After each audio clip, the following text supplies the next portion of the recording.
Hey, Pacific Plankton. How's it going? Hey, Sarah. I'm pretty sure they're eggs. They are pink and little, and they're inside the molt, and they're just spinning around. They're all roughly the same size.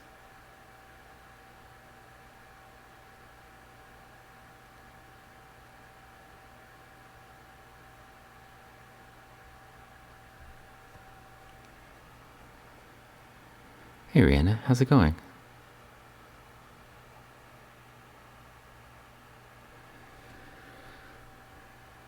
Just playing around with this Waterbear sample I have.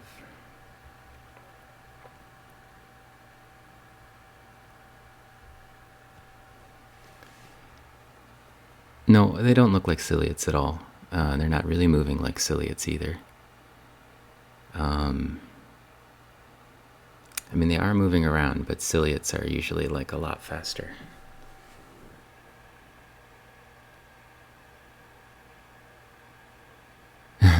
You want to see the Waterbear? Well, that's just the molt right there, but I actually, and there's a, yeah, they're moving inside. The thing that's moving around is actually a nematode worm. So, like, down here, there's a bunch of squirmy nematodes, and they're moving the entire stack of stuff around. The little water bears are just kind of hanging out in there. The eggs, I'm pretty sure those are eggs. They're just spinning, they're not doing like ciliate things. And when we've seen the water bears before and they had little egg sacs or eggs in them, this is the way they always looked, like little balls inside the molt. So the fact that they're spinning is kind of good news because it seems to suggest that they're still alive.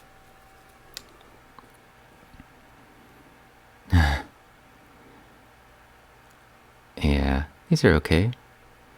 Hey, Micah. I do what I want. You know, sometimes I stream late. Sylvia's gone to bed, or she's at least in the bedroom upstairs. I'll go find the actual water bear. There's a water bear in here that's a similar size to that one. In the molts, I mean. Those are all nematodes.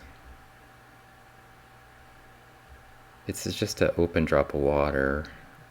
Oh, here it is. Here's the actual water bear.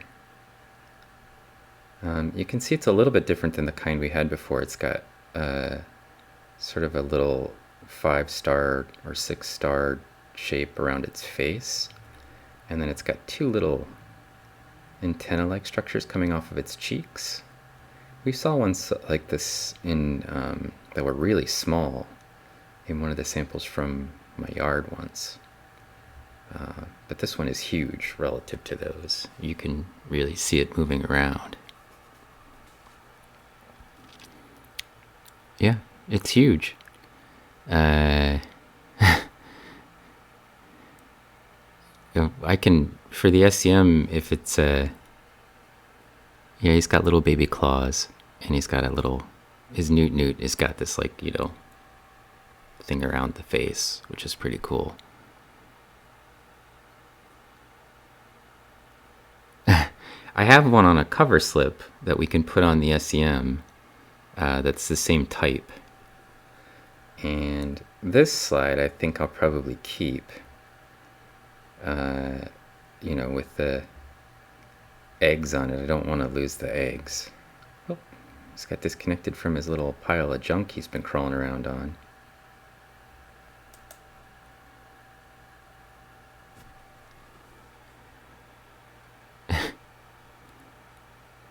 Yeah, that's a water bear. Oh, I guess Sarah doesn't have their sound on, so if somebody could type, that's a water bear.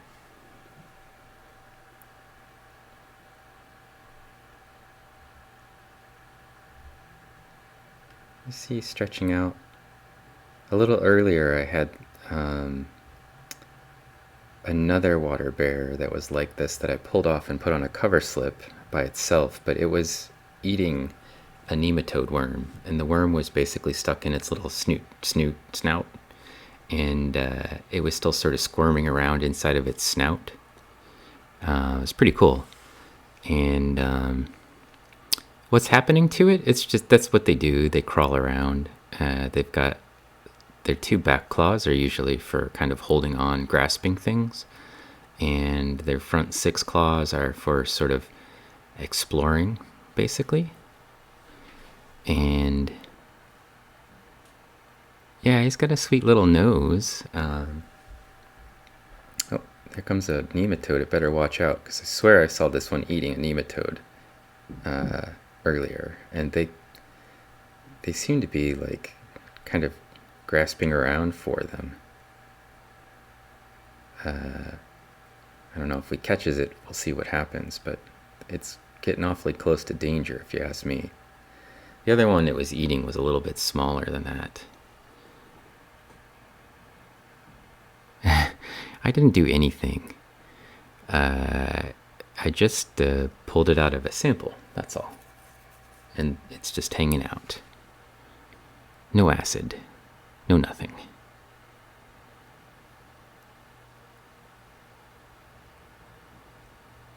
The camera I have on my microscope's not really set up for movement, but it does an okay job of capturing it. It's just, it's a little, you know, the colors get a little dragged out.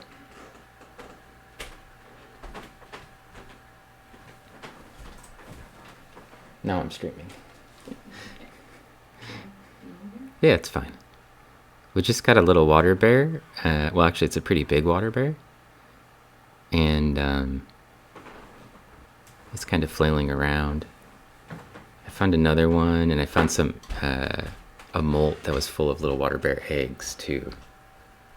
Oops, he found it. Now he's safely crawling around on the surface of this thing. Yeah. Probably hard to find any in a glass of water. I have to really go looking for them. And haven't had much success until recently, even finding them. So, probably not in your tap water. Oh, he's managed to move around. Up here, he's coming out the bottom side of that stack of junk. He's doing a little exploration.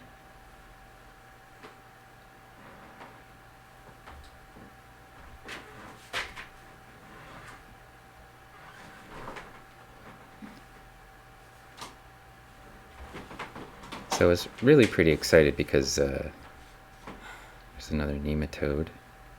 This one's not quite as squirmy. There's another nematode over here. There's a lot of worms. I saw a rotifer in here as well earlier. Oh, here it is. There's a little rotifer. He also has a little foot that they attach by, but they don't have the legs. And see, he's just switched positions. Rotifers don't get much credit, but they're basically as hardy as water bears with respect to being dried out and all the other sort of, most of the other sort of extreme conditions, although they're not quite as good with all of them as water bears are.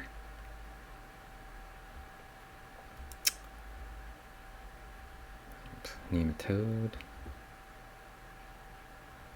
That nematode's dancing around, but so this is what I was looking at when we first started the stream, which is, pretty sure those are little water bear eggs inside of their molt.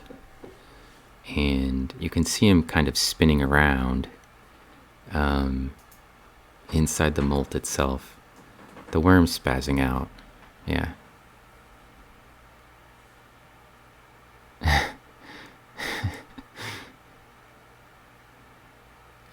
Let's see.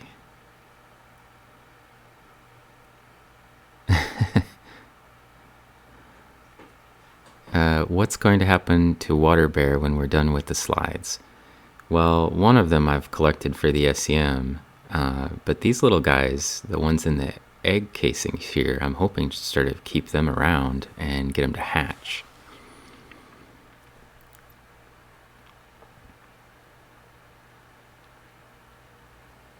I haven't seen any rotifer eggs, just that rotifer and a couple of rotifers sort of crawling around in the samples.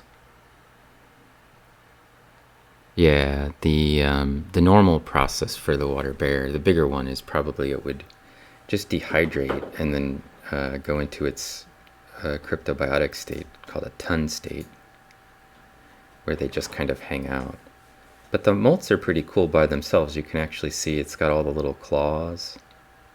It's still got its little beaky face. You can see it was the same type as the one that was over there. It's got that star-shaped thing around its mouth.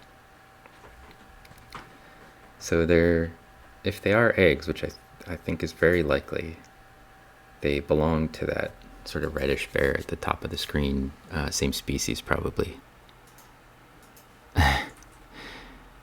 Well, I mean, the SEM is probably no good for the water bear, but Goo is still sitting here on this slide and hasn't moved. So I keep Goo in his own little slide. He just sits on it. And we haven't rehydrated him in a while, so he's just kind of been hanging out there, probably in his dried out state. Do I know if they have abundant heat shock proteins? Well, when they're in the ton state, when they're in their cryptobiosis state, water bears can handle temperatures that are extremely high. When they're just hanging out in the water like this, they're pretty sensitive, and I don't think that they would be able to handle like temperature shocks, either cold or hot. They're not like Pacific Plankton said, they're not indestructible, or maybe that was Mallory. The ton state is like it's like a special setting for them where they become dehydrated and they turn into these little sort of balls that are super well protected. Hey, blonde ponytail, how's it going? So Sarah Dance Painter asked, what's a molt? Molt is a way for the organism to grow bigger, and for female water bears, they lay their eggs inside their own casings, and then they molt and leave the eggs behind, which is what looks like is going on here. The life cycle for these dudes is probably they're going to be eggs for a while, and then presumably they hatch into little tiny water bears that grow to be big water bears and that lay eggs in themselves again after they mate. So I think that's basically their cycle. Yeah, the molt is basically just like a skin for the organism. This isn't like a living bear with a bunch of things crawling around inside of it. It's just this exoskeleton.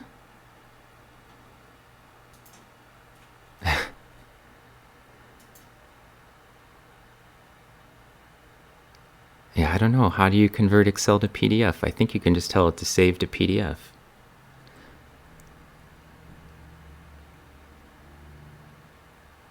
What do they shed? Oh, it's like in order to get bigger, like all things that have a hard exoskeleton, in order to get bigger, their only option is to basically come out of their own skin. And so they just shed their skin basically and leave the skin behind.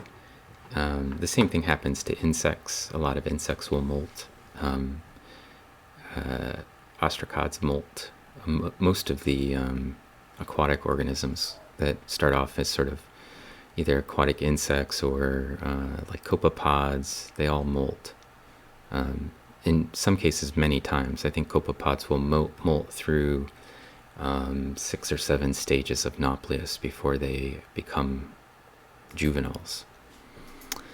Let's see. Oh, nematodes. Yeah, so I did see one, as I mentioned before, a little bit earlier in the stream. I saw one eating a nematode, and it was of this variety. It had the nematode stuffed in its little snout, and the worm was still kind of squirming around for a little bit, and then it stopped. But I think it's a little bit smaller than the ones that were in here, so I don't know if it caught a baby or what. But that was pretty cool. Save as PDF.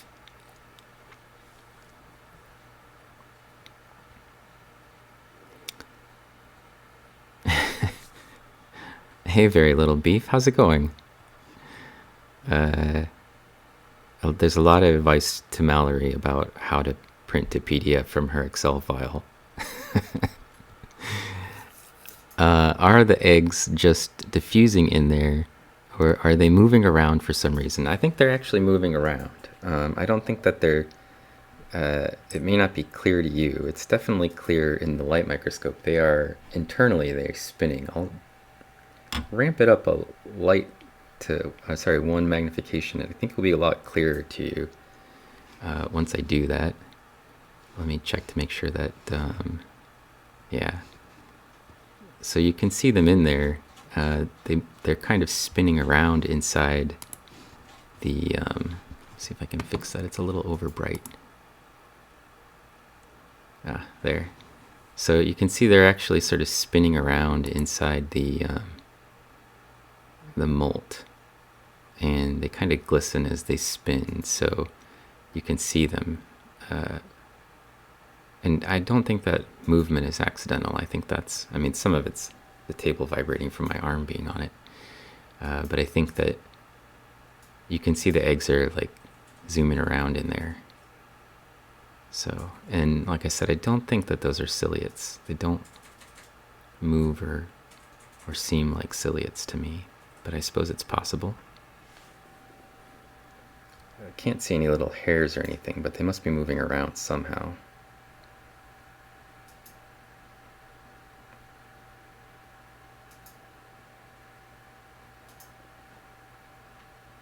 They mostly spin.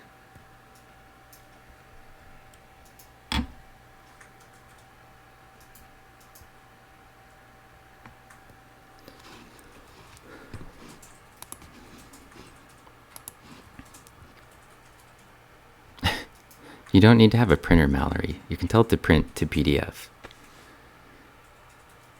What's a waterbear? A waterbear is a type of animal, a small semi-aquatic animal that has 8 legs and a little newt snout on the front end, and they wander around in places that are, you know, wet and dry typically. So there's a rotifer creeping in on us over here. Here's one. It's a little rotifer crawling around, and there are some ciliates in here. There goes one, zooming around. But they don't look anything like the ones inside the waterbear. There goes one.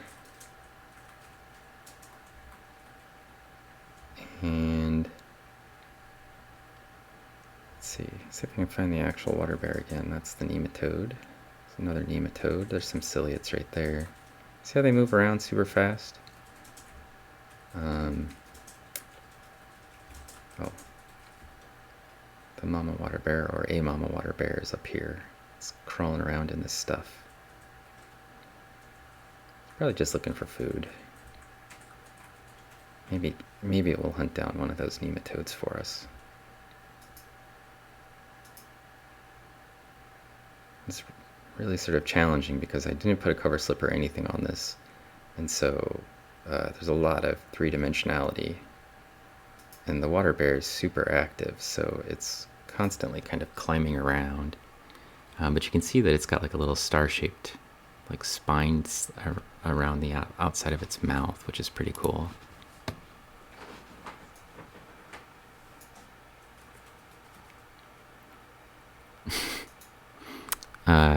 You were promised cool diatoms? Well, if you're bored with the waterbear, I've got a whole rock samples over here filled with diatoms, and I could pull them out if you want. They're living, they're crawling around, but I don't remember seeing any eunocia in it. Um, or if there were, they weren't very common.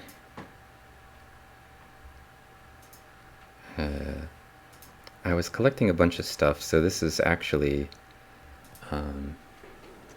from a stick I found in the forest that I picked up on my way out while I was hiking.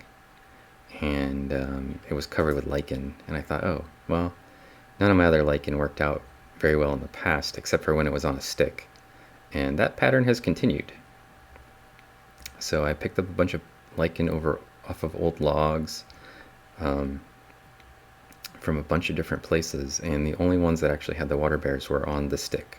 So I don't know what's up with that. But it seems like I have the best luck with lichen growing on sticks.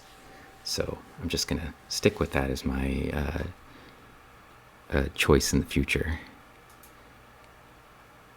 And I also, as I mentioned, I collected a few, he's sort of bridging from one pile of junk to another, which they do quite a bit, but it's ended up with like a lot of rocking around. It's a big water bear.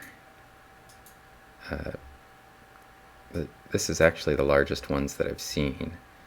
I've had water bears before, and we've streamed a little bit of water bears before. They were really little ones. This one is huge. And it seems determined to hide underneath stuff while I'm trying to get a good picture of it.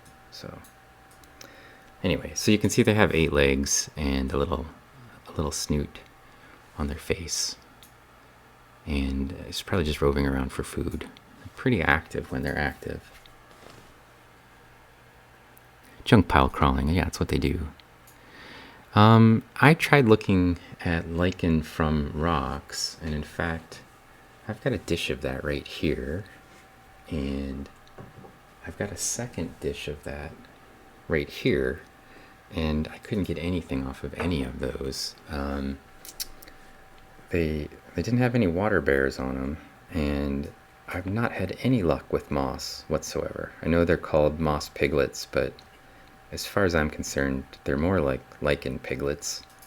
I mean, they like to eat moss, so I suspect that's partly where they got the name from. Oh, what's this? Oh, that's a rotifer. I think it's safe. It's a little too big, I think, for that water bear. I think our little there's a dead mite of some kind right there, that red colored stuff. It's kind of underneath the edge of everything right in here. Let's see if I can... This thing right here is a mite, but it's not a living mite.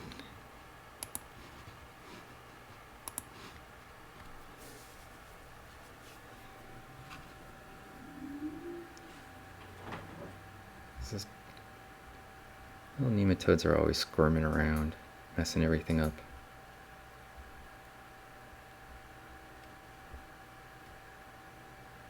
It's a pretty small little area, just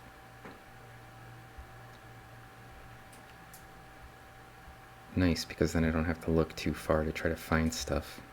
You can see that's the edge of the bubble out here. A bubble of water, I mean. So there's not a whole lot of room for these things to run around on the slide.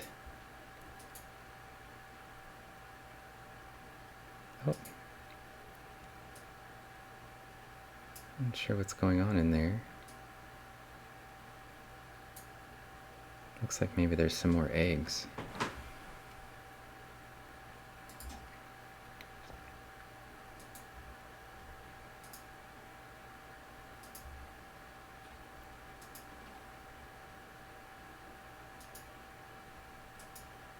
Still doing its junk crawling thing.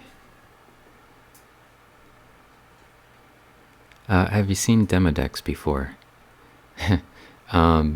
We actually spent a whole stream looking at eyebrows and eyelashes, trying to find them, and had no luck. I mean, I've seen pictures of them, but we've never been able to get any of them. and I thought for sure they would be in my eyelashes or something. So I pulled several of them out, just playing around the night before that stream, and I couldn't find any, or even a trace of anything like them in my eyelashes. But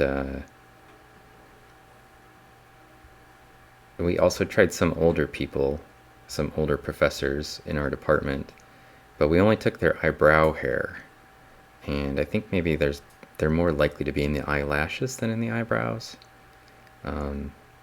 But they burrow into sort of the base of the follicle, especially during the day, and so I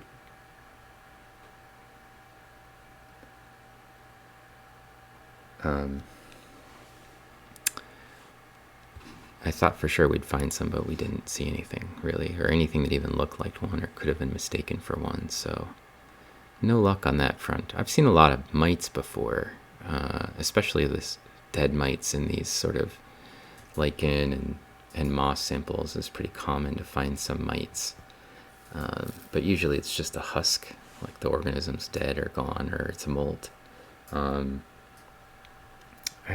I think only one time I've ever seen a living mite, and it looked kind of like a water bear, to be honest, except for it only had 4 legs, and it didn't have a clear, like, snouty head like a water bear typically has.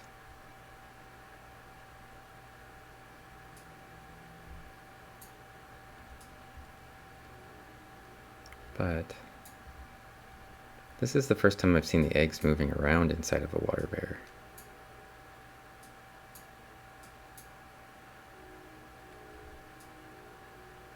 I take it as a good sign that they're probably healthy. I don't know how long it takes for them to grow, but I can't imagine it's more than a couple of days. So, I could take this moss that we collected from other places and see if we could get them to live in it, maybe. Might be beneficial for them, I don't know.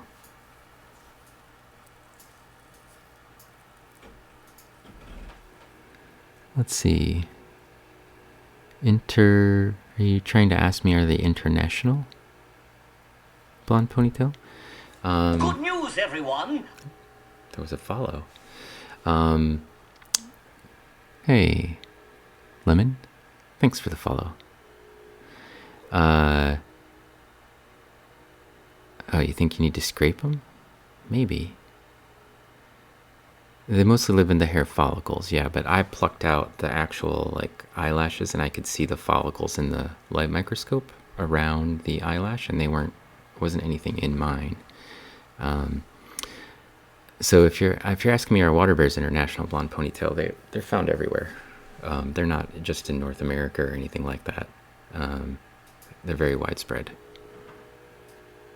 What are we doing? I'm looking at, so this thing here in the middle of the screen, right here, is the molt from a water bear.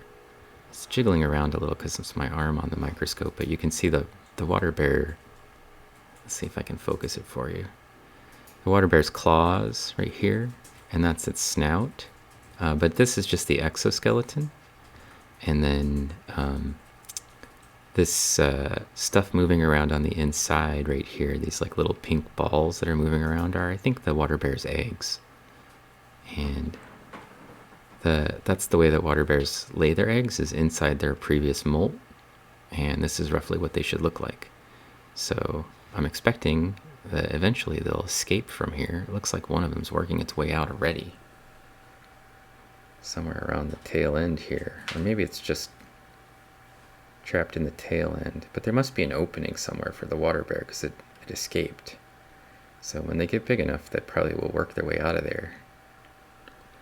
And then hopefully we'll have a bunch of little baby water bears.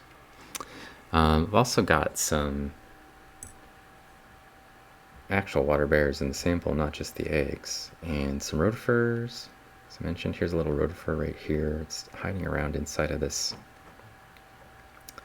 material.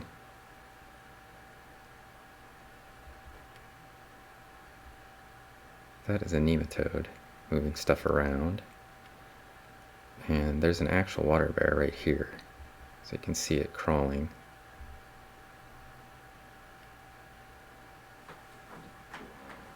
It's under a bunch of junk.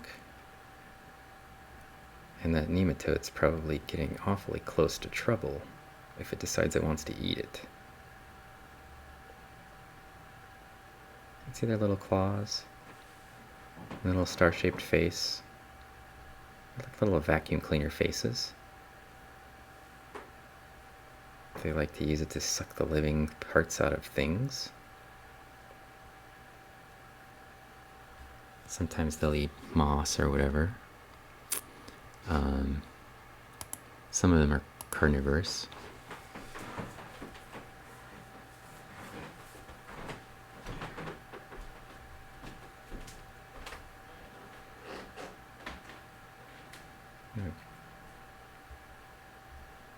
Just sort of rooting around in the junk pile here looking for food, I think.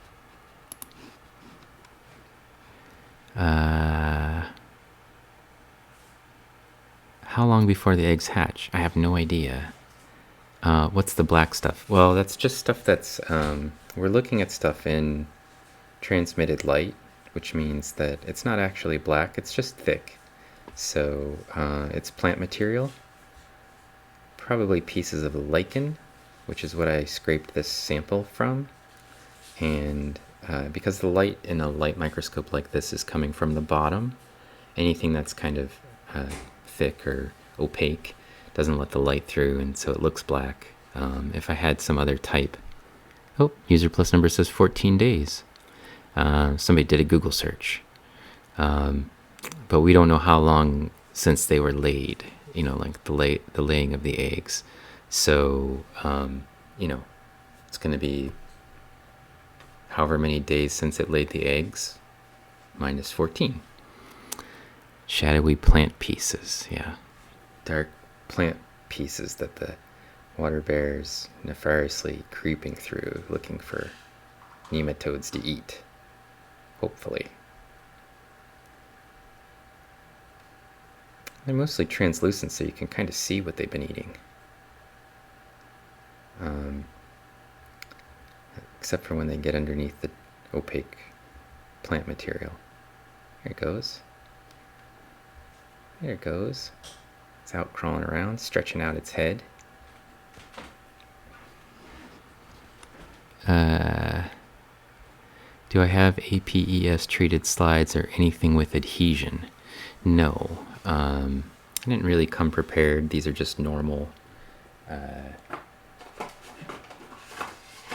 We're just looking at simple plain microscope slides and no cover slip or anything on them. I think my solution for looking at them in the SEM is I have one that I transferred onto a cover slip, and so I think I'm just going to sputter coat the cover slip. And then for these ones, I'm probably going to try to keep these ones alive. So we might let it dry out on the glass slide, or maybe I could transfer it into an environment, like put it in a little bottle or something, so we can keep it a little bit more wet than the rest of the material. And then that way we can maybe get the little water bears to hatch. And then I'll just put some moss and some of the other material in there with it. Newt newt. I knew the number from Journey to the Microcosmos, but forgot it. Yeah, I saw a show just yesterday, and I still don't remember. Well, you know, it's not critical unless suddenly somebody finds water bear eggs. So, and I honestly had no plans to actually find. Yeah, I see you're still talking about Demodex. I actually had no plans to find water bears or even stream tonight. I just I looked through the other moss samples the night before, and I thought, oh, I'll just go look at that stick sample and see if there's anything good in it. And I looked through 2 slides and didn't find anything. And then right before I was about to throw all of it away, I found a water bear right on the edge of a cover slip, crawling around. And then I thought, well, I'll go look at some more of that material, because it's sometimes challenging to get the water bears out of whatever they're in.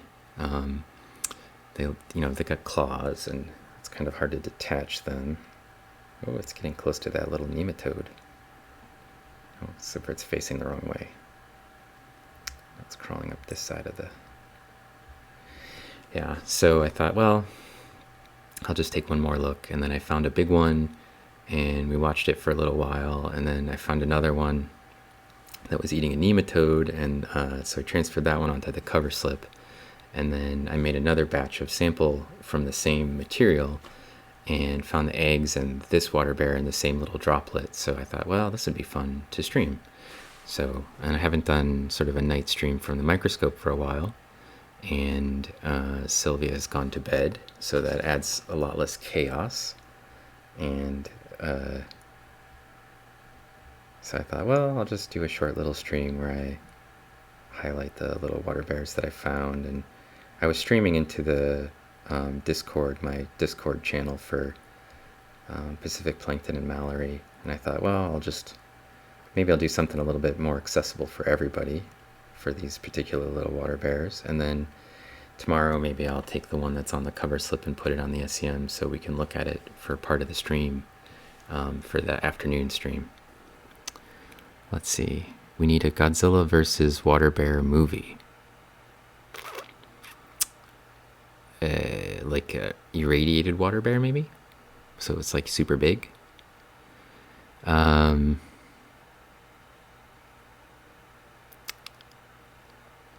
That's why these are so interesting. They're often not staged. You never know what'll show up. Yeah, I mean, I sort of knew these were in here before I started, but it definitely wasn't staged. I just thought, well, there's, whoa, he's, that was close.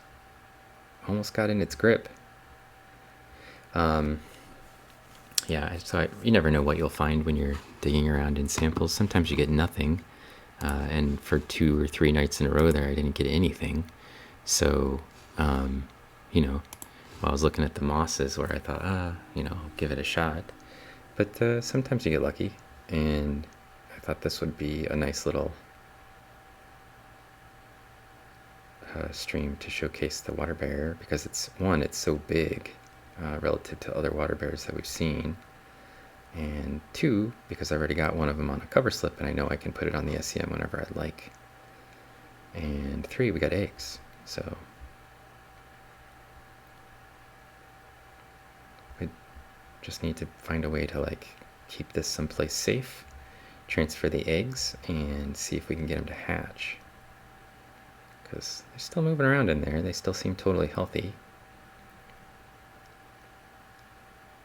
For those 2 little ones aren't moving much. These ones are. And we've got to come up with what's the appropriate medium for growing a water bear. Presumably we just have to put them in something that's got moss in it. But most of the samples that I've had where I've captured the water bears, the samples haven't lasted super long before I start looking through them, and the water bears are all not moving at all and don't seem to be moving even after I add water. So probably we want to maybe find a little bit of local lake water to add to them in case they want to eat something from that.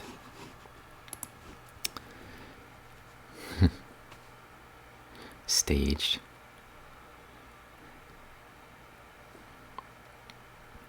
Do not kill. Well, I wasn't planning on killing this one. This one I'm planning on keeping. One on the cover slip I'm planning on putting on the SEM. It looks the same as this one though, so The water bears, they don't get paid at all, except for, I did put water in them. The samples didn't have any water when I started. It was a stick, so I feel like I gave it some Pure water.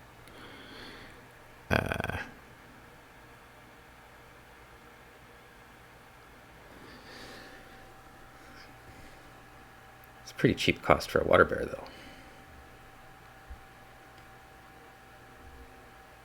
It's a cutie.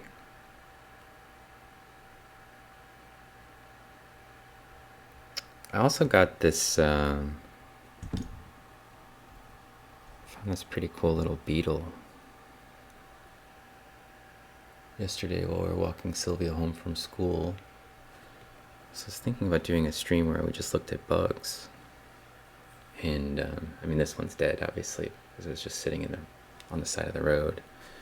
And we have some bugs in the collection of things that we've looked at. So that's an option too, for if Mallory's still out there paying attention, for tomorrow.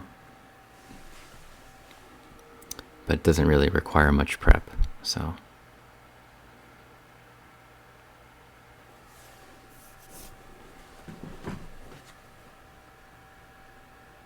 Let's crawl it off of the stage a little bit.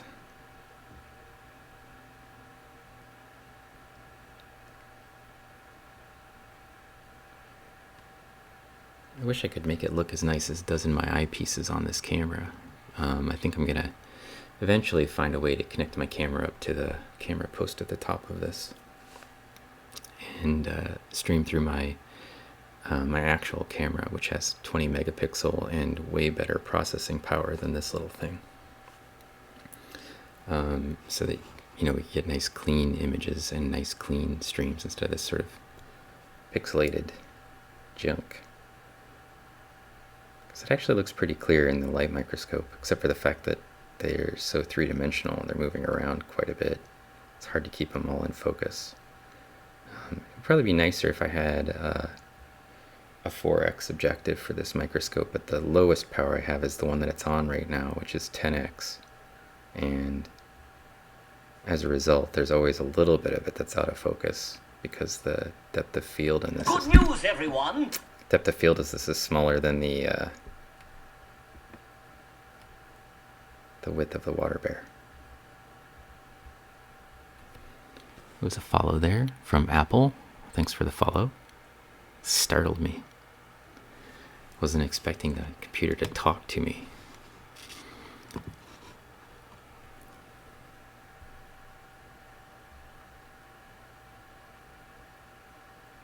There it goes. Now I start cruising around.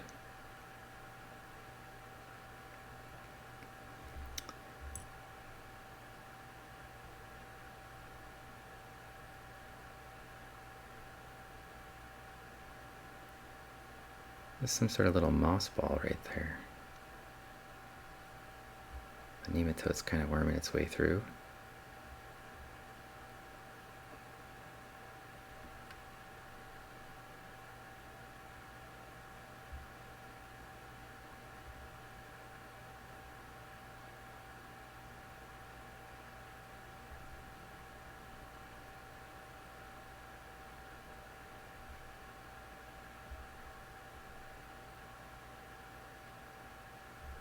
There's several nematodes over here squirming around.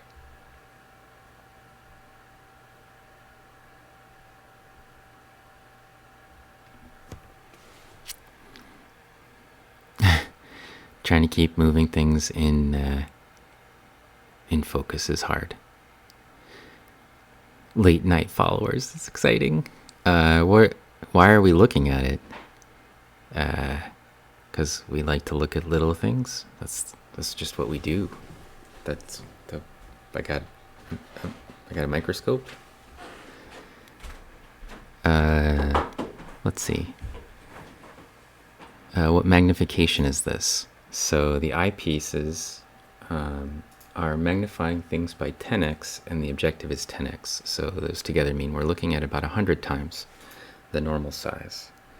The camera doesn't actually look through the eyepieces. It looks through its own objective up here, which is also got a slightly different magnification to it than the eyepieces, but it's close to 100x.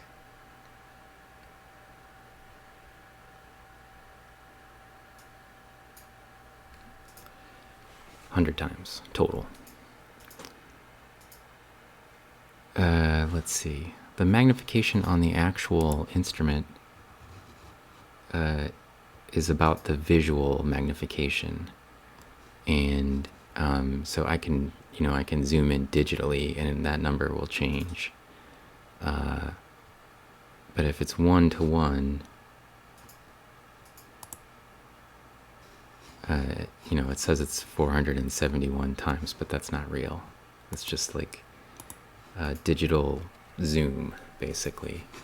And I should double check to make sure that, oh, it's actually half of that, whatever it says in the corner. So if it says 303, it's actually 151 and a half, because the 10x objective that's on here, I don't have calibrated yet. I didn't bother to calibrate it for this microscope. I moved it from another one. And so it's set on 20x.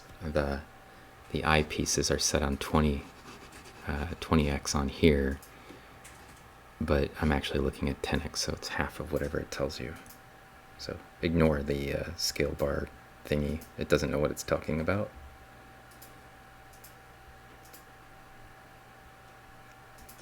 I could fix it, but it doesn't seem worthwhile right now. Just have everything. This is still 100x. Let's see.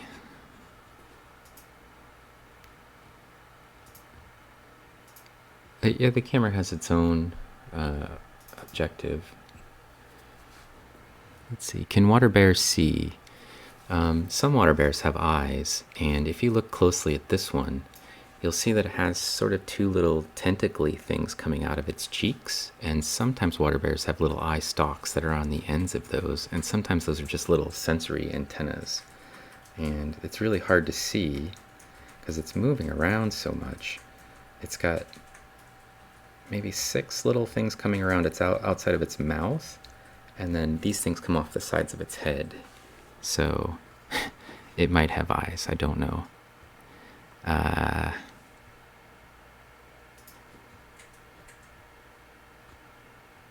You look at little things, I look at huge things. It's also good. Disc, I actually look at big things too, but don't tell anyone. I've got a couple of telescopes over there in the actual room with me, and I keep promising to go out and do some sort of a night stream with the telescopes, but it's cloudy tonight, so it didn't happen. Not another Among Us stream. Yeah, well, we could vote you out, Apple, but I don't think it'll be as productive, and I think that the water bear is probably a little more interesting than that on a lot of levels.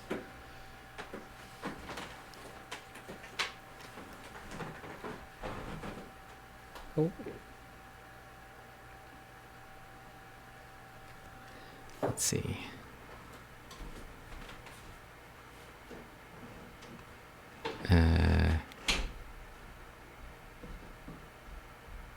Is this for research? No, not really. I mean, it's a research grade microscope that we're looking at this on, but I mostly look at diatoms from home for research, and I've been playing around with tardigrades a little bit because I have a class I'm teaching this semester called Extreme Aquatic Environments, and of course one of the organisms that live in extreme aquatic environments are water bears. So I just wanted to see if I could find some. I've been able to find the bedelloid rotifers, which are the rotifers that you see sort of swimming around or crawling around or whatever you want to call it in these samples. And then nematodes and also water bears are all sorts of extremophiles. They can handle being wet and dry and a lot of different sort of aspects. How often do they nom on the nematodes? Hey Chuck, how you doing? I don't know how frequently, but I saw one right before we started the stream. I had one on another slide, and it had the nematode tail in its mouth, and it was squirming around still, and then it stopped moving. The nematode tail did, I mean, and then the water bear went looking for some more. I don't know what else these would eat. They seem to be searching. It seems to be searching around for something. But they're also semi-transparent, and it looks like it. I mean, it doesn't look like its belly is empty, but you can see it seems to be flailing around where the worm is right there. So if it's not careful, it might get got. Oh, there's a little one. Uh-oh. There's a little nematode. I don't know if he's gonna find it. That could be trouble. He doesn't seem very adept at finding it. It's definitely squirming all around him. But a little one like that, it might just go ahead and try to eat it. And then it'll be like, slurping up noodles, basically. Hard to see in the phone. Am I a disc? Oh, you're talking to disc, okay. Are these the things that can survive in space? Yeah, water bears are one of the organisms that can handle being in a vacuum. They don't do very well in their living state like this in a vacuum, but in their ton state, they've been able to withstand at least an hour, I think maybe up to 10 hours in a vacuum, and then the organism can still sort of come back from their cryptobiotic state. So they go into sort of like a hibernation state, and then in the vacuum time, and then they pull them out and they're still living. And so they can handle extreme radiation, extreme acid conditions, extreme basic conditions, the vacuum of space itself, pressures that are as deep as the Mariana Trench. They're found in temperatures that are, they had some crazy number, -4 degrees Celsius. I think they managed to live through just fine. And then temperatures as high for some of them as 300 degrees Fahrenheit for up to 10 minutes or something like that, and still came out viable. So pretty extreme in that sense. Yeah, they're definitely, like, you could put them in super high pressures that are greater than you could really experience reliably on Earth. And I mean, vacuums also don't occur on Earth very frequently, at least not persistent vacuums. So one of the things that's kind of cool about them is that they're adapted to these non-Earth conditions. And you might ask yourself, why would they do that? It turns out that a lot of their sort of extremophile adaptations are really designed around being dried out. And if you can survive being dried out, it turns out you can also survive a whole bunch of these other things. And these little guys that are in this sample that are not the nematodes and not these water bears, which are this bedelloid rotifer back here somewhere. Here he is. Nope, that's a nematode. Here he is. This little bedelloid rotifer right here, they also have the ability to be dehydrated. I mean, all of the sample came from, none of the sample was wet when we started. It was part of a stick with some lichen growing on it, and I just took a knife and I shaved off the lichen and the bark a little bit, and then I put it in. This is my fancy at-home sample prep. It's a little plastic bowl my daughter usually eats ice cream or cereal out of, and I put some Pure water in it, so we have a Pure drinking water tap here. And all of these things that you're seeing basically came back to life from that setting.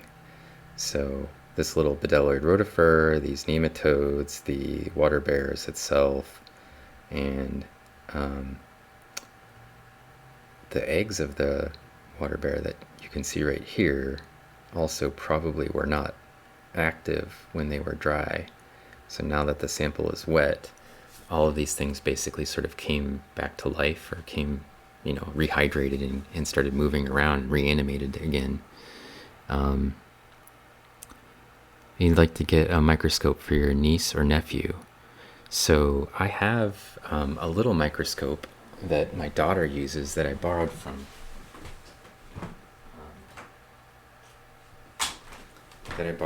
my lab, which is this one. And it doesn't actually even have eyepieces, it just has a camera head. And it's a pretty nice little microscope. This one has a 4x, a 10x, a 40x, and a 60x. And then like a normal microscope, there's a 10x converter that goes to the camera. So all those magnifications are times 10. And it's got an XY mechanical stage, which is nice. And then it's got a little light in the bottom, and this thing's really cool because it actually runs on battery, or you can plug it in. And I've actually even managed to output, you can plug it into a video capture card, and I could actually run a stream through this if I wanted to. The nice part about this thing is you could take it into the field. It's completely portable. So if you wanted to go look at something in the field, I would say the only real problem is the quality of the microscope itself is a lot lower than, my research grade scope. Uh-oh, we're being raided. That's my raid noise. We're being attacked by 5 viewers in Anarchy Kitchen. Hey, Anarchy Kitchen, how you doing? It's really great to see you. What you been making? Did you cook something? Are you just working on photos tonight? Anarchy Kitchen does a bunch of, we're being attacked. Defend ourselves, Diatom Army.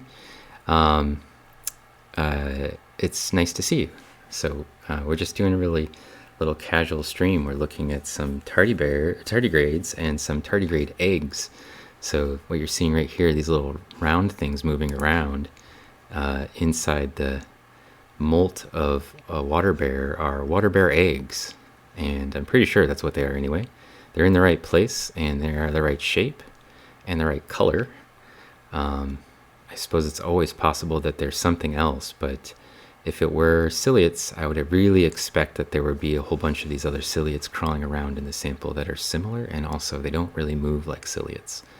They're just kind of bouncing around inside the molt, and some of them aren't moving, but are also located in the same place. So my guess is that they're actually little waterbear eggs, and there's an actual waterbear in here as well, crawling around, and some nematodes, and just doing sort of a casual stream from home with those. Let's see. Oh, you did a dish from Uganda today. Excellent. If you don't know Anarchy Kitchen, you should really check out his stream. It's really cool. He's been doing, he had sort of like a whole month or something in the summer where he was making dishes from different places in Africa and trying to learn how to cook them. And now he's taking those same dishes and he's sort of sprucing them up, making them a little less traditional fashion, and making himself, I guess, dinner, and then taking pictures of them and editing the pictures. So I think he's been mostly doing that in his streams in the night. But you should really go check out his work. It's pretty cool. And I like to check in because, of course, I do a bunch of research in Africa, and for me, it's pretty cool to see some of the food from there being prepared. And I actually think that a lot of the stuff he's been working on is very colorful and interesting for photographic purposes as well. And so he's doing something called Nomvember for the month of November. He's doing one of these dishes every day and taking a picture of it, and then he's building a sort of a little daily calendar of food. Not necessarily like an actual calendar, but like, what he had that day, a journal of what he's eaten, which is pretty cool. So yeah, pretty cool. Let's see, what was going on when you raided? I lost track of it. Let's see. Are they really in extreme habitats? They are, in some cases. There are some water bears that live in criconite holes or criconite pits. So if you're not familiar with criconite, that's it's like dust that collects on the top of glaciers, and then because it's a little bit darker color, it absorbs the sun's energy, and it creates a little melt pool that then accumulates more dust. And so these little criconite pits are basically, at least during the daytime, they're completely melted, but just these little tiny ponds that are, maybe the size of a dish or a pan, or maybe the biggest ones might be the size of a desk or something. And there's water bears that live in those conditions, and they seem to be activated by the cold temperatures. So at least in some instances, there are water bears that sort of embrace the ancient sort of extreme conditions, super cold Arctic settings, and they don't even get activated until the temperatures get to something kind of ridiculous. Now, of course, the water freezes at some temperature. I don't know if it's salt water, but probably has some salts in it, and so they have to be able to withstand being frozen solid, which is pretty cool, and then melting the next day when the criconite pits basically become liquid again. So they're pretty cool.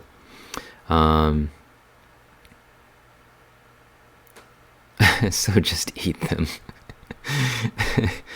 I don't recommend eating them. I suppose they could survive it, and you could survive it, but let's see. I'm trying to catch up with things here. Would this be found in a lake, water, or rivers? Well, my sample was actually collected from a stick. So I'll go get it because I think it's funny to show you the stick itself.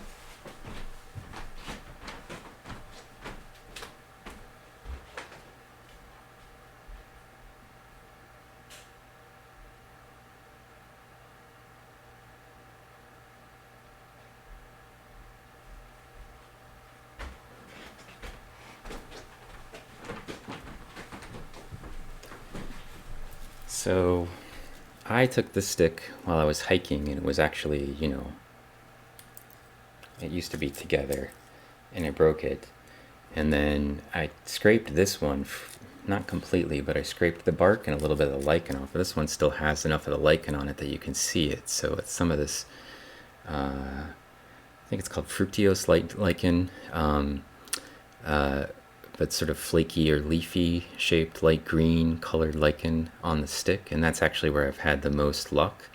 So I thought, well, I'll just give it a shot, and I just scraped that into the bowl. So totally dry, and this was on the trail, so it had just fallen on the trail I was hiking on Sunday when I was out hiking with Environmental Science Club, and they sort of noticed I was casually swiping moss and lichen as we were hiking around. So that worm is just spazzing out. It looks like a translucent rainbow. Hey, Devil and Mrs. J, how's it going? Welcome to the crazy stream that I'm doing late at night for some reason, because it seemed like a good idea.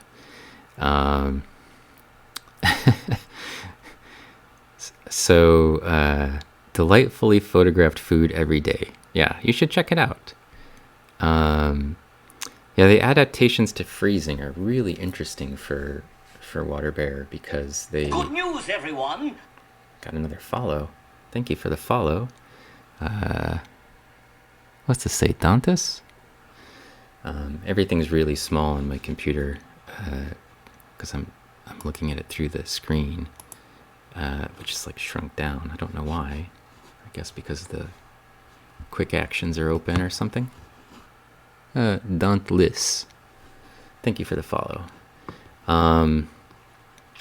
Yeah, so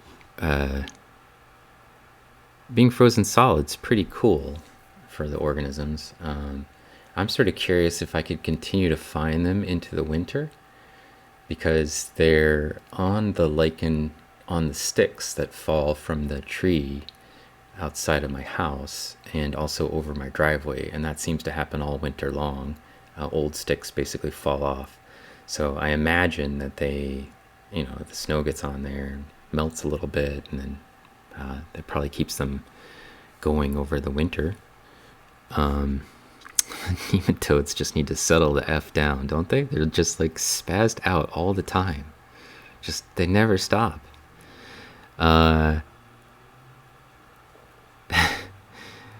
Crazy worm stream, that's what we're doing. And water bears, and these are little water bear eggs you can see. As it's a little out of focus, sorry about that. It's sort of moving around inside of the molt here. So Stop it. Stop it. Those are little, I'm pretty sure they're little water bear eggs that are crawling around inside of the molt. And the water bear, when they shed their skin, when the mother water bear sheds its skin, it leaves the eggs in the skin. So this is where we would expect to find them, and this is their general shape we should expect to see. And it's kind of cool because I've never seen them moving around before. I have found some eggs in a molt before, what I thought were eggs.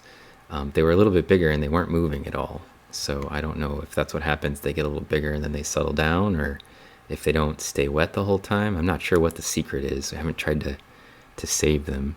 But I think we're going to try to save these ones. Nematodes got a wiggle. That's true.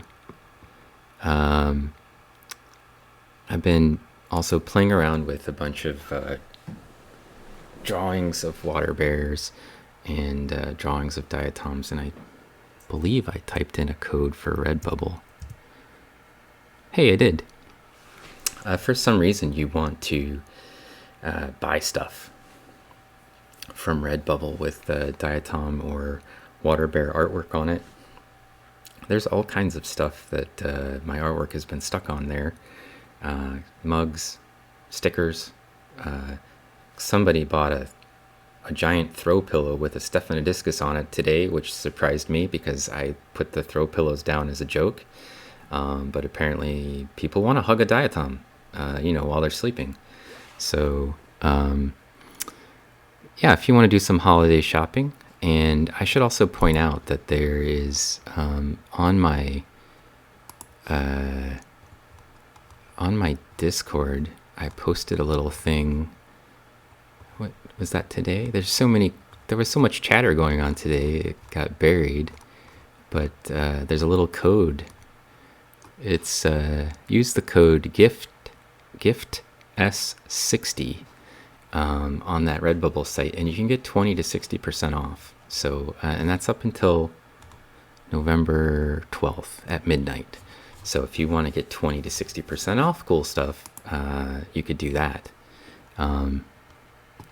The water bottles look pretty cool, and those stickers look pretty cool to me. And they have all kinds of kind of fun stuff on there that we've stuck the artwork on.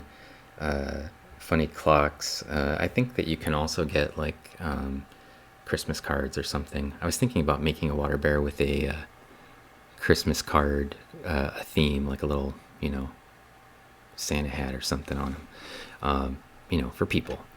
And then all the money that we make from that goes to student research. So I'm not actually taking any money from it. The same with the subs and anything else that we try to develop money for.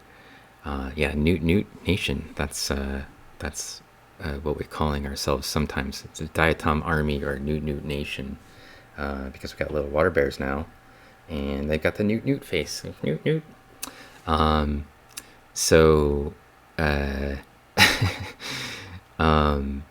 But I'm not making any money from this stuff. I'm just using it to raise money for my students to do research. So it'll be used to buy some more SEM stuff or buy some materials for the lab. I don't really have a pressing need to make $5 or $10 off of a throw pillow or whatever. But I do like the idea of putting diatom artwork out there. And I'm kind of excited about the idea that could go to also fund diatom research. So for me, that's a Christmas gift in itself, that we could take some diatom artwork and make it a little popular and put it on things, and potentially use it also to help get my students a little bit more money to do whatever it is they want to do for research. So good cause. There's the water bear itself that we were looking at earlier. And the droplet is relatively small, but it seems to be holding up so far. And so I don't know if I should try to keep this thing wet overnight, if I should move it back into a different container. I think that's my plan, is to rinse it into a different container, and then transfer some of the material over to that same container so that we can keep it separated, but also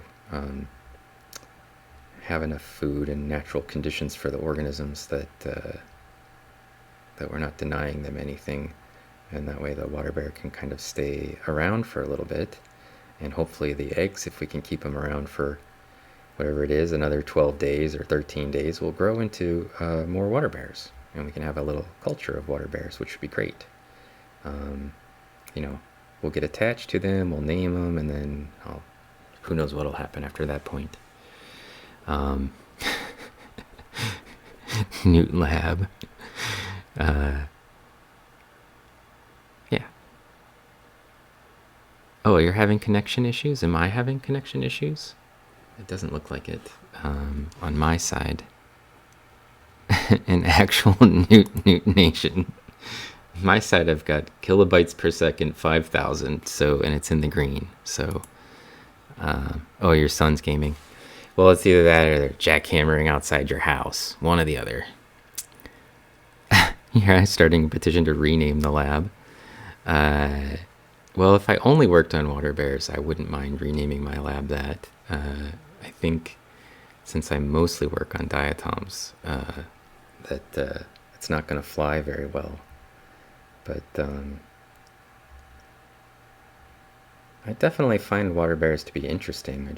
I mostly look at ancient lake settings, so while the water bears are cute and fun to look around at living things, they aren't likely to be preserved very well in that setting, whereas the diatoms are. But we all got to have hobbies, right? So my hobby is looking at water bears, then so be it. If hunting water bears is a hobby, I'll make it my hobby. I mentioned this before, but you can see right here, this little pink thing. Can you see it? Oh yeah, you can. It's this pink thing right here. That's actually a mite. You can see here some of its antenna and legs. It's attached to this clump of things, but it's actually, I think it's just the skeleton. I think it's dead. But I'm pretty sure that's some sort of little mite based on the shape and the number of legs. And the fact that it's in this sort of lichen sample. The water bear has really moved around. It started off on the top end of the slide, and now it's down here with the mite. And the nematodes are crawling around in here, and here's the little eggs. So we're not very far away now. They're creeping in on the egg area. I don't have to move very far, which is great. We keep them all together.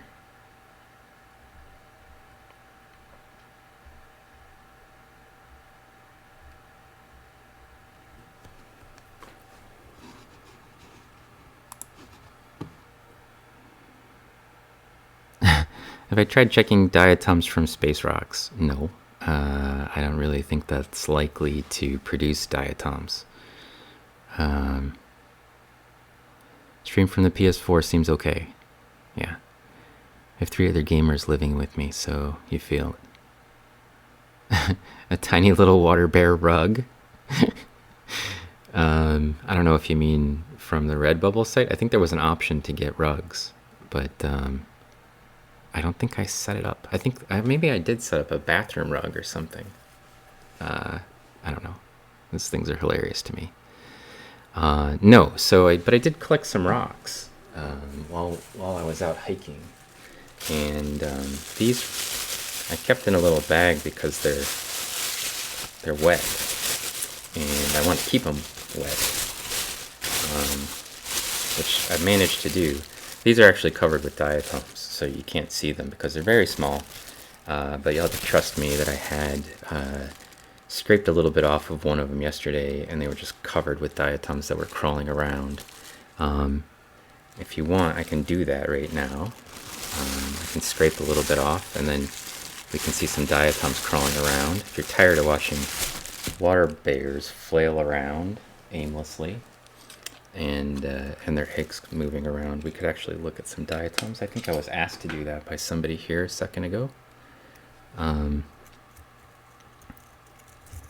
There was a lot of them on just a little bit of material when I was looking at it yesterday. So I hope that stays the case. And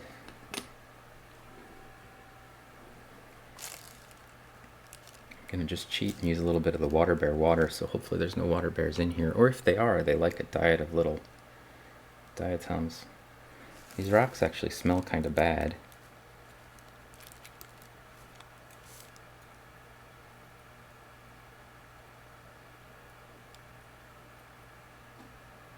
Let me see what we got. I'm gonna just take this one, move our little slowly evaporating slide of water bears.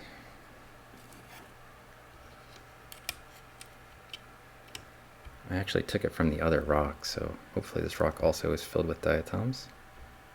Oh, it is. There's other things in here as well, so it's not just diatoms. I can see some.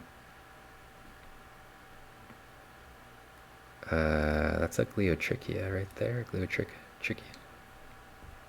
A gastrotrichia, I mean. And some more nematodes crawling around in here. The diatoms are going to take a little second to wake up, but they will start crawling around because I've added light to their environment, and that will activate them. So, and I don't know if I want to prep these samples, but you'll be able to see them crawling around. It looks like maybe they're just drifting, but you'll actually see that they'll start moving in random directions all on their own. Yeah, this is a change from the SEM diatom images that I normally show you. You know, this is the living organisms. You can still see the chloroplast present in them, and they've been inside that bag for a little while, so they're probably wondering what's going on. But you can see them here starting to move around. There they go. Still a little spazzy nematode up there in the corner, but those things aren't drifting. That movement's all occurring. Yeah, they're starting to activate. You can see them crawling around, and something that people, I don't think they appreciate enough about diatoms, as far as I'm concerned, is that I'm going to turn the light up and see if that doesn't get them going a little bit more. Most people think of algae, they don't think of organisms that can crawl around on their own, that can animate, but diatoms can. And not just that, but diatoms are also extremophiles. A confusion of diatoms. There's a lot of them on there, and you can see they're starting to move around. This is if you want me to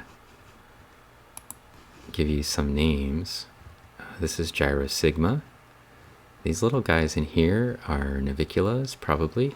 There's a bunch of Nitzia in here, and some of the other diatoms that I can see that I can easily identify. So for example, this big boy over here is a Cerarella.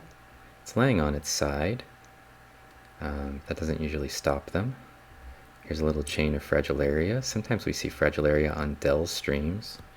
I should point out, if you really like Microscope content, can I make my cursor big? Maybe. I should do this squad shout out to all my Microscope squad. Here they are. That's Tiny World was on earlier, streaming some lake samples. Pacific Plankton will be on Thursday night, unless there's some more, jackhammering going on outside of her house. Dell Maximum, I don't know, is Dell on tonight? I haven't looked. He usually shows up on, no, he doesn't stream on Tuesday nights. He'll show up tomorrow night, probably. And then OpenSet, who knows when OpenSet will show up? He just mysteriously appears like a wild organism from Pokemon. And Physaria also has been doing a little bit of streaming from her microscopes that she just bought recently. So you should check them out. And I would also point out, if you show up in the early mornings or early, real early before afternoon, and you're looking for some microscope content, there's a guy who just goes by the name Spider ID who has a stereo microscope, and then he puts on pictures of spiders that are trapped. They're dead spiders, but he puts them in a stereo microscope with these little beads and basically arranges them so you can see them, and then identifies them for people. So it's pretty cool. I haven't added him to my list of streamers because we haven't really interacted at all, but I thought his stream was really cool and educational, and I think his intention is to try to get people to not be so afraid of spiders. That's not a diatom right there, by the way. That is Spirogyra. That's a bright green color, but it's actually a really good chance for you to get some idea of the differences between the diatom chlorophyll pigments. So you can see diatoms are usually referred to as golden algae or golden brown algae by some people, and you can see that their chloroplasts are actually sort of orangish colored, and the Spirogyra's chloroplasts are these sort of ribbon, helix ribbon chloroplasts, and they've got a bright green color. And that's a good way to usually tell that you're looking at a diatom versus something else. There are other organisms with sort of brown or golden colored chloroplast, but if it's got a bright green chloroplast like this, then it's probably not a diatom. That's just not the color that they make. And the sort of these Gyrosigma that are here, you can see they have like a reddish or really a golden color to them, or an orange color. And if you're looking for diatoms out in the wild and you want to collect a sample that's got diatoms in it, don't go looking for green stuff. Go looking for stuff that has this sort of an orange or brownish color. It's sometimes there's enough of it on rocks or on other material on the surface of sort of mud or sand that there'll be enough of it that you can actually see it. But that's the color you should be looking for, is this sort of golden color or orange color. And that's really what separates diatoms from the other algae when you're trying to find them. They're so small, they're little dust-sized particles, but if you get enough of them, like this particular sample I knew was covered with diatoms because I was out standing in the stream and I saw there were rocks with like orange-colored stuff streaming off of them, and I was like, oh, that's got to be diatoms. It can't be anything else. And you can see this giant algal mat full of junk here is just filled with diatoms of different varieties. And so part of the reason some of these diatoms are kind of slow to activate is they might have been inside that pile of junk. They might not have seen sunlight in quite a while, if that's the case. So as you can see, here's a little rotifer spinning its little rotifer bits, and there's a ciliate up here crawling around, probably. Here's another one. Sometimes I'll see these. That's a rotifer. You can see it's got a little forked tail. A little forked tail down here that it's using to hold on. That's how you can tell it's a rotifer. That's not a feature that you'd find on many other types. The gastrotrix have a little forked tail like that. There's a little heliozoan right there, that little thing that looks like a sun. So helio like the sun, and zoan like an organism, an animal. You can see there's a little heliozoan. Here comes a ciliate into field of view right there, some sort of paramecium-like organism crawling around. You can see that's sort of a fan of cilia on the front of it that it uses to sort of propel itself around in the water.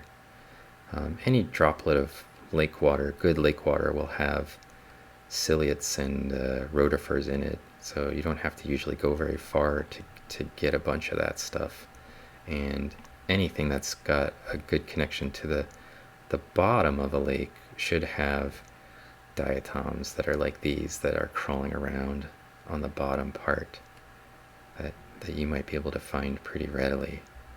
And other algae, like this green algae that's right here, it's probably Cladophora of some type.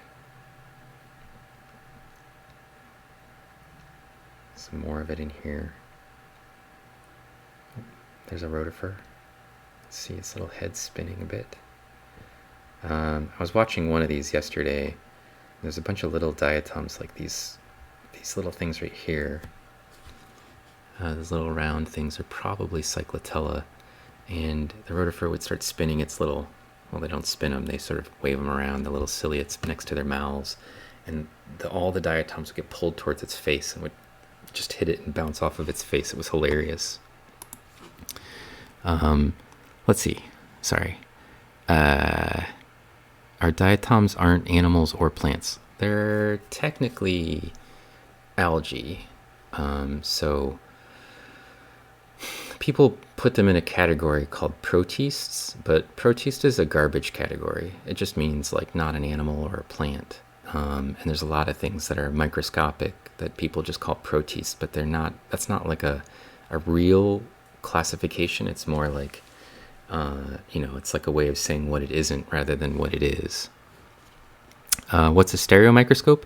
A stereomicroscope is a microscope where you have just the eyepieces and then a lens and then a tray on the bottom, and you can put stuff on the tray on the bottom. So if I wanted to look at that beetle, for example, it's too big to go on a light microscope like this, but it would be perfect for a stereomicroscope. Usually they have limited magnification, total magnification range. They might get up to something like 200 times or 300 times in a really good one. I have a great stereo microscope in the lab that I just haven't hooked up the power to stream to from. I haven't really had a reason to, because I can just put stuff on the SEM if I need to. But the stereo microscope I have in my lab is actually identical to the one that the Spider ID guy uses. It's a really nice microscope. Let's see. Commentour, I'm seeing more people streaming the microscope world in Twitch. Yeah, we have a gang, the squad of people that I mentioned there, that have been doing it for a while. So a Tiny World and Dell were people that I started watching when I first started streaming, and Pacific Plankton, dissecting scopes sometimes they're called. Pacific Plankton was just starting to stream, I think, when I started thinking about doing it, which was late in the summer. I don't know, maybe she started a little before that. So we've kind of come through most of the learning curve together, and made nice friends as a result. And then Fizaria, we've all sort of just been helping along as she learns how to do it. So we've got a nice little community, and I really like that, that we can. The image is so clear. Yeah, when stuff's not moving around a lot, my microscope is really, really nice. It's only when things are big and they start crawling around really fast or swimming around that my microscope does not work so well. And I should also tell you that we're not as close as we could get, not even close to as close as we could get on my microscope. If you really want to see some of these diatoms up close, we can do that. Let's see, I want to open this up a bit, open this up a little bit, and we can get really close to some of these diatoms in ways that you probably haven't been able to do in many other streams if you've been watching these. So, and actually my lens looks like it's a little bit, I got some... Hey, Maui Souri. Got another sub right there. Surprised me again. I need to turn the volume down on this. I think it's so loud it just blares in my face. Hey, octopotamus.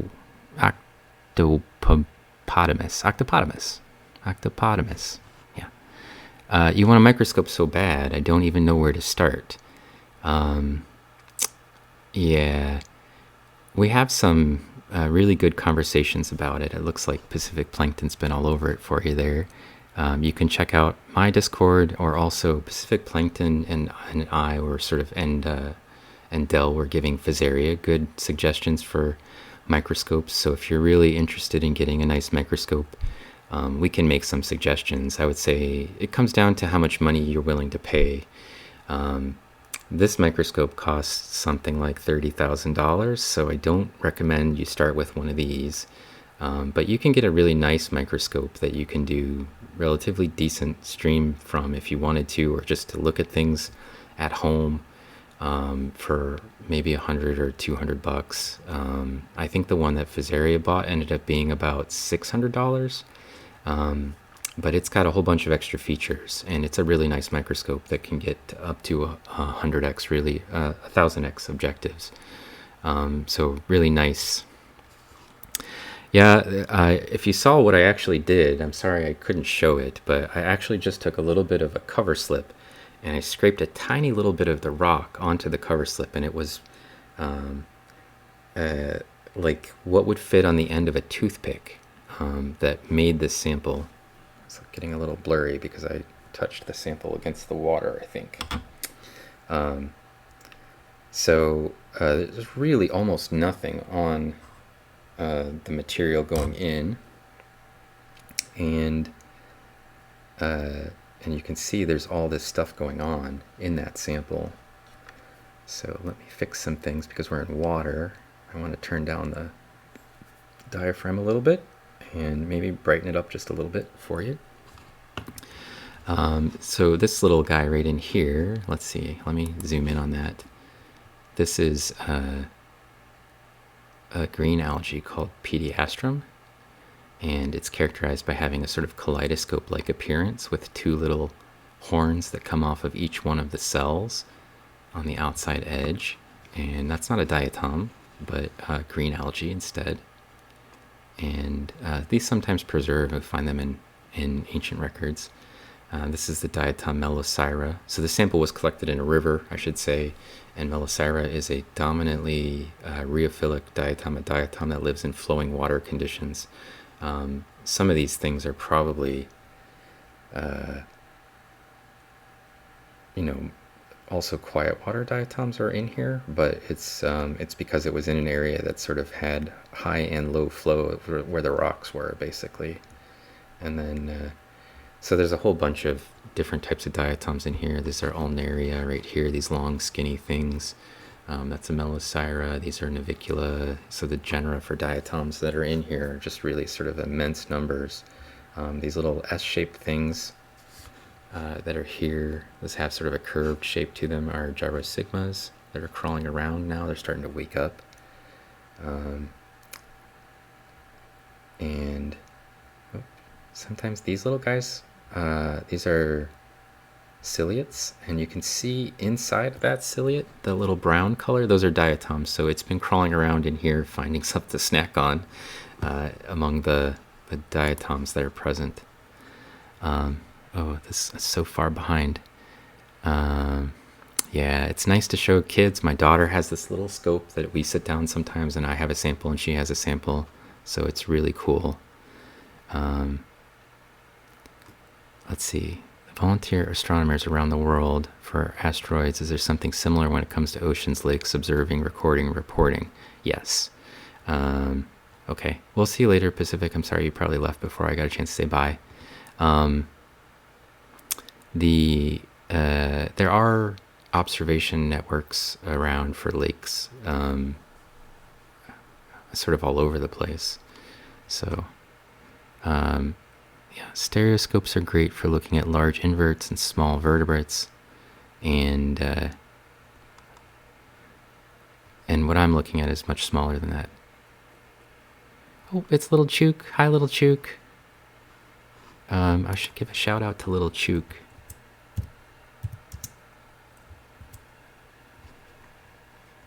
Little Chook gets a shout out.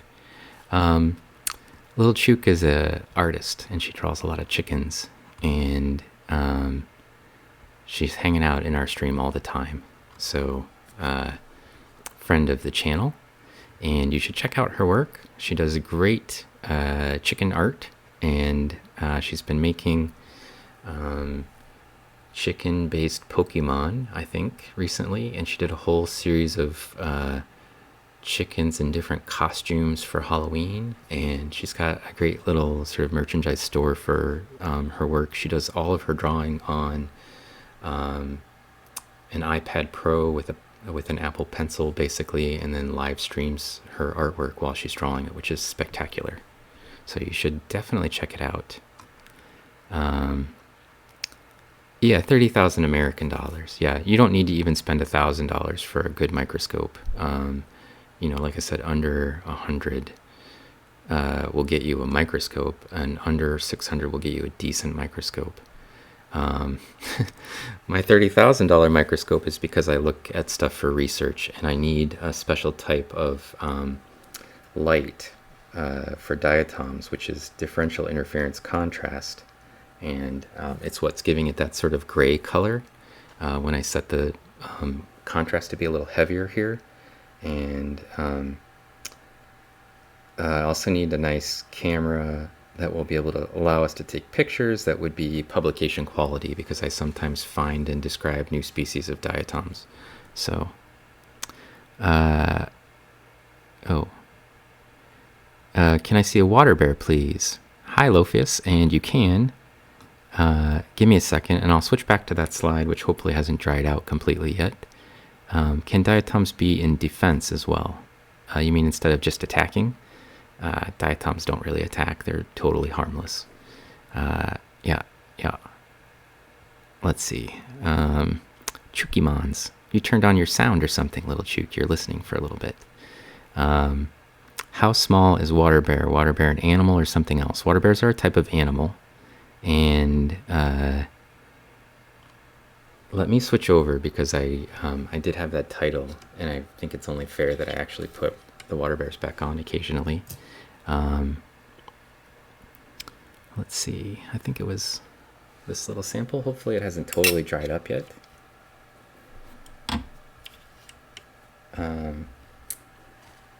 Oh, there's a water bear right there. That didn't take long to find.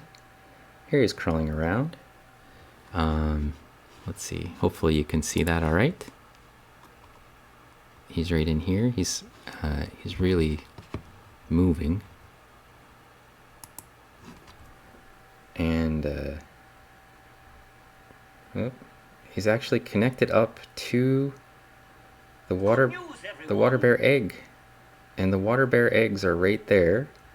And the water bear is right there. So when we... Oh, look at this. He's chewing... It looks like he's chewing on this dead nematode. I think he's found a nematode, and he's decided he's going to munch on it. Look at that. He's got his little newt. He's just sucking right onto that nematode. He's sucking out all of the good parts. Hopefully you can see that. The nematode's this thing, and I think it's dead, so it's not moving. And the water bear found it right next to this. This is the molt of a water bear, and those are the little eggs, the water bear eggs that are inside the molt. So when the water bear molts, the pregnant water bears, or whatever, the ones that are about to lay eggs, the gravid water bears, they lay the eggs in the molt when they leave their skin behind. And this water bear has decided it's just going to munch on this thing. Look at him. He's like, yep, I found something. I'm going to eat it. So he's found an old tasty nematode, and he's sucking out all the good parts there. At least I think that's what he's got. It sure looks like an old nematode, and he seemed to be pretty happy about it for a bit there. That was pretty cool.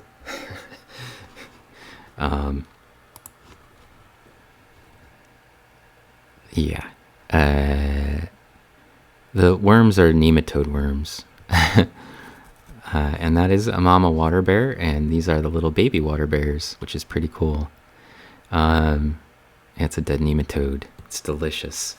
I would like to see Anarchy Kitchen try to whip us up something with dead nematodes and make it taste good. I bet he could do it. What kind of animal is a water bear? Water bears belong to their own sort of phylum called Tardigrade Phyci or Tardigrade Phyta or something like that. That's basically, they're their own thing, way up at the top, at the phylum level, I think. But they're an animal. They're a microscopic animal. And they've got 8 legs. They've got a little snout, like a proboscis, that sticks out of their face that they use to suck the juices of some living organisms or to chew on mosses for some of them. Yeah, the nematode got eaten.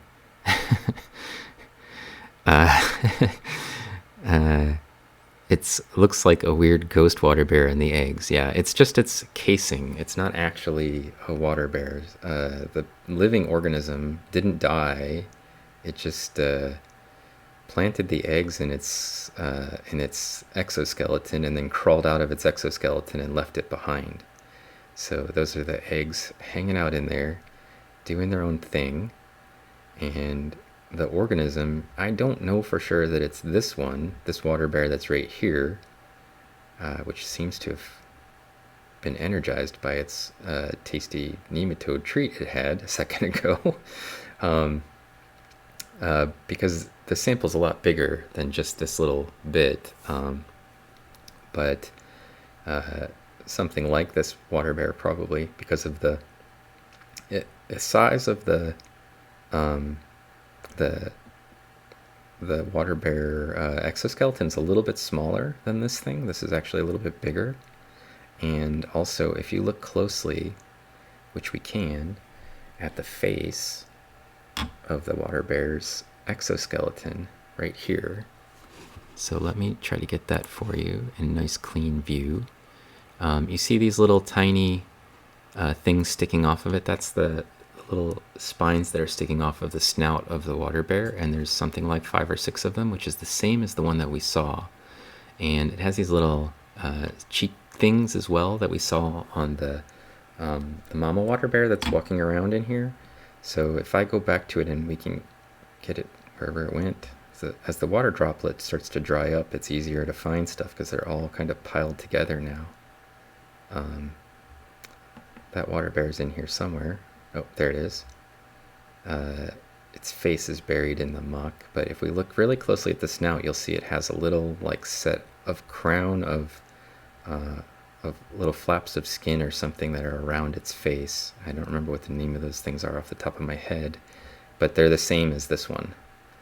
They're the same little hairs sticking around their mouths, and also it has 2 little hairs sticking off of its cheeks that are just like this one. So, and roughly the same size and shape. So I don't think that this is actually the same mama or whatever, but I think it's the same species, or very likely to be the same species that laid these eggs. So that's kind of cool. And oh, you can really see that mite. We were looking at this mite a little bit earlier, and I told you I thought for sure it was a mite, but you can now see it has 8 legs. So 1, 2, 3, 4 on this side, and 1, 2, 3, and one's tucked under right here. And you can kind of see its torpedo shape. It's not shaped like a water bear at all, and so I know that that's not a water bear. Also, if you look at the ends of its legs, water bears have little claws at the end of their legs, always, no matter what kind of water bear you're looking at. So if we look over at this water bear, you'll see it has little sets of claws. Each of their claws is 2 sets of claws. So there's actually like 4 little claws on the end of each one of their feet. And even if we look at the molt, you can tell that's a water bear by the fact that it has little tiny claws on the end of its feet. So pretty neat. There's this wasted nematode that got eaten. Somewhere in here is also a little rotifer crawling around. Stuff gets lost in the pile of junk down here somewhere, but I think that's a nematode, yeah. But as the water bubble starts to contract, everything starts living on top of each other. It doesn't have any place it can go. So I probably should move that into its own little container soon so we don't lose it. But I thought it would be good to try to come back to it and let you see the water bear for people who are showing up late. Yeah, they molt. That's how they get bigger. So, is a tapeworm visible without a microscope? Some of them are, for sure. Are water bears immortal? Definitely not. Water bears live, like their living time is measured in months. So if you had a continuously living organism, it might live something like 8 to 10 months. However, if they go into their cryptobiotic state, they can be in that state, like in suspended animation basically, for over 100 years and can come back and be fine and be viable. So let's see.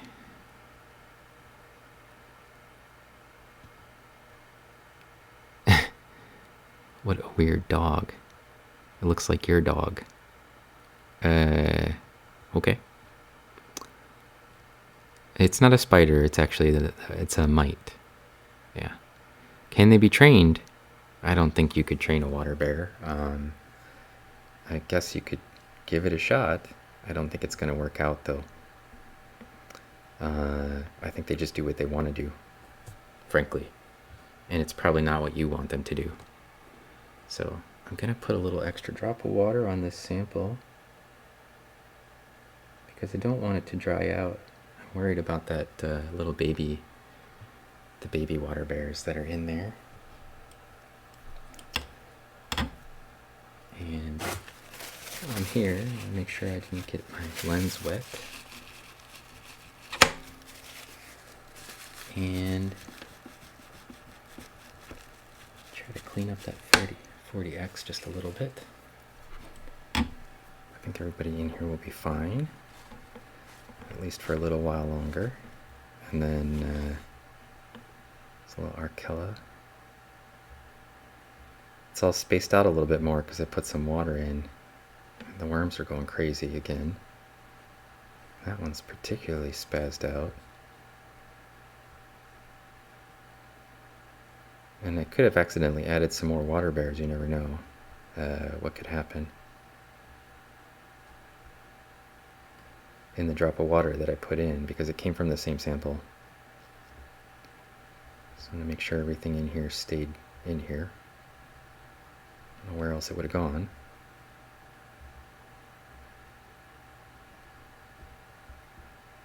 Oh, what are you? There's a little weird mite right there. That one's still alive.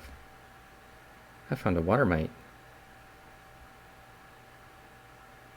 He's kind of ugly. But you can see his little legs moving, I think. Let's see what you can see. Yeah, it's this thing right here. It's a little water mite. It doesn't move like a water bear, and its legs are got little, like insect leg ends rather than water bear ends on its feet. And have little claws.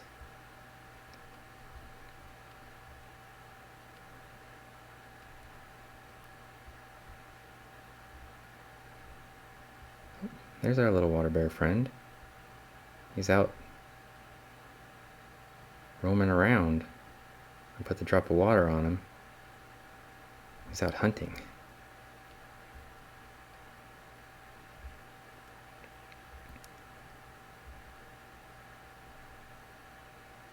Usually they like to be clinging to something, so I anticipated that was going to happen. He seems to be able to get around pretty well. Those eggs should still be in here somewhere as well. Probably got moved under... Oops, here they are. Everybody's fine. Mama's fine, baby's fine. Oops, we should zoom out. Everything's fine. Okay.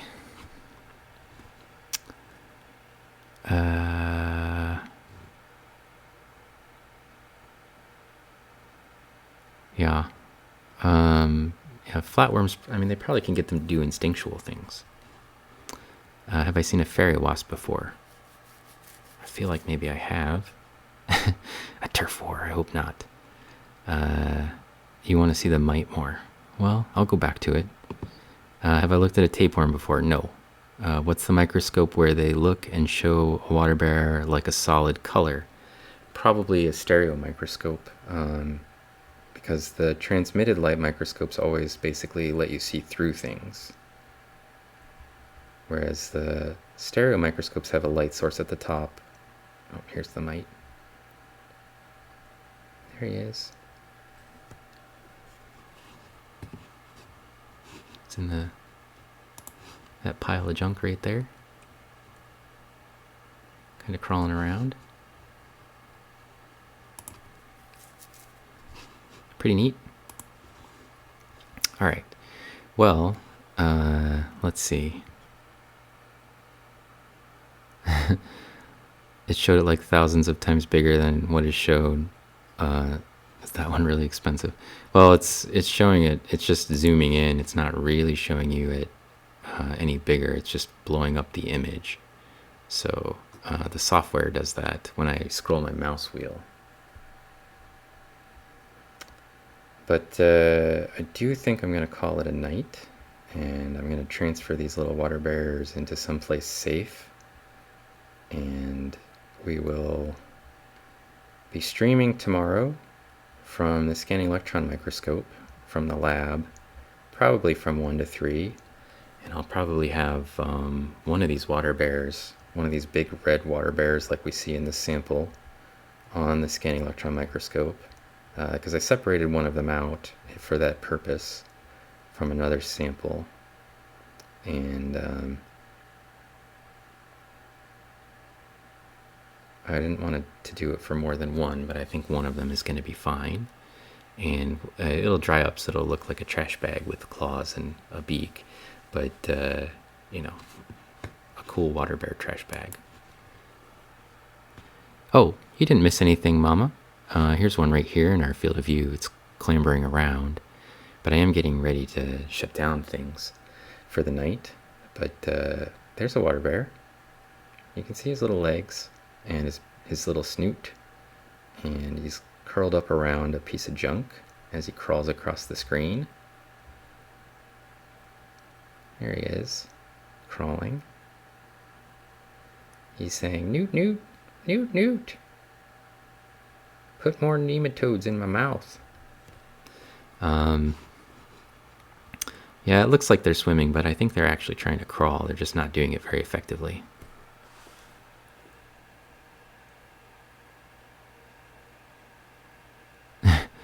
Yeah, you can make a lot of microscope images bigger, but the resolution doesn't get any better. So you're just blowing up the pixels basically at some point. Like we could project the image from my microscope onto the wall and then it'd be a giant image, but it doesn't actually make the image any clearer. And that's really the difference. But I think you can still see a lot more when you make things bigger. So there's that.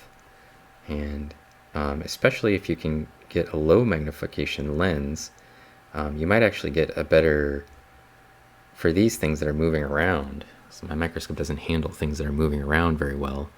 You can see how it kind of like freaks out when stuff moves. It's not very useful for that, but my camera would be. So one of these times I'll probably figure out how to mount my camera up here, and then my camera would make this look spectacular for you. It's in the future, probably. Okay, so hopefully you're happy about that shot of the little water bear there, Mama Bonbon. This sample seems to have a lot of water bears in it, so I still have the original material here, and I'm going to keep it wet, and I'm going to keep this sample wet, and I might be back on tomorrow or Thursday for a little bit with some more water bear images if I can find some more that are doing well in that sample, and then we'll probably check back in on these water bear eggs that we found. They're somewhere over here. I don't remember where they went exactly. You kind of get a landscape, and then I screwed up all the landscape when I put the water drop in there. But there's somewhere over here, there's a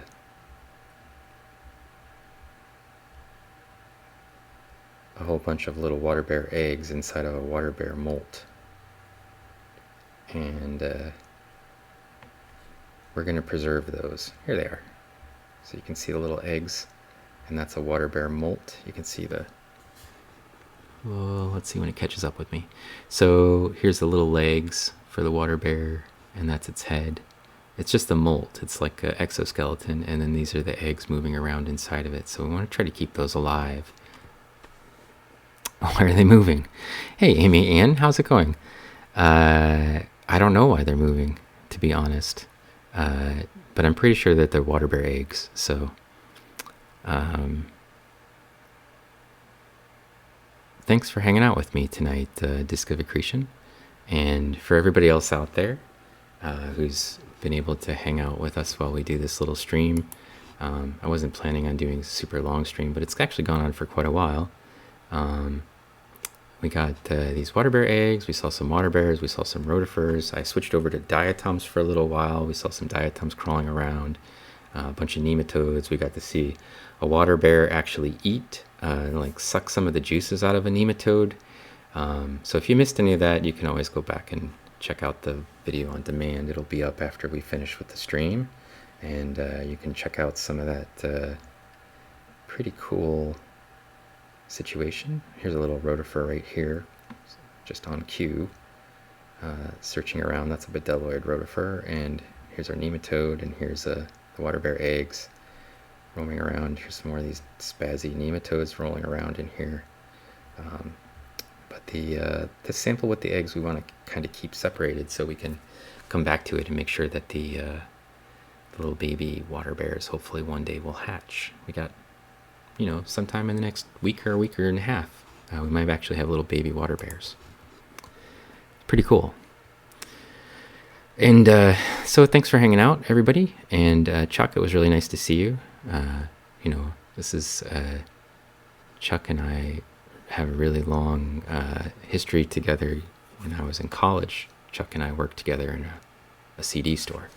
So it's nice to keep up with old friends. We got 15 viewers. I guess I could try to find someone to raid. I don't know that there's anybody on, but I can take a look real quick, see what I can find. So we could send you somewhere if there's somebody on. Let's see.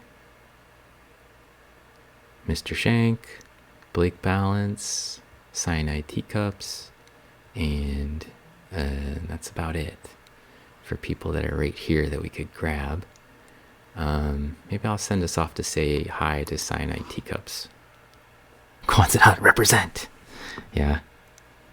There's usually someone on Twitch I can find. Cyanide's, a favorite target. She's usually up late, and she'll be happy to see us. I'm sure she's playing some game. She's been playing Legend of Zelda recently. Yeah, I think that's what she's working on still. She's being frustrated by being set on fire and stuff. And Laura, thanks for hanging out. And Amy Ann, it was nice to see you outside of Numb the Geek's channel. I should give a little shout out to Numb the Geek. I can do that, I think. Boop. Yeah, you should check him out. You can catch the video on demand. It's not that big of a deal. Cyanide's always up late.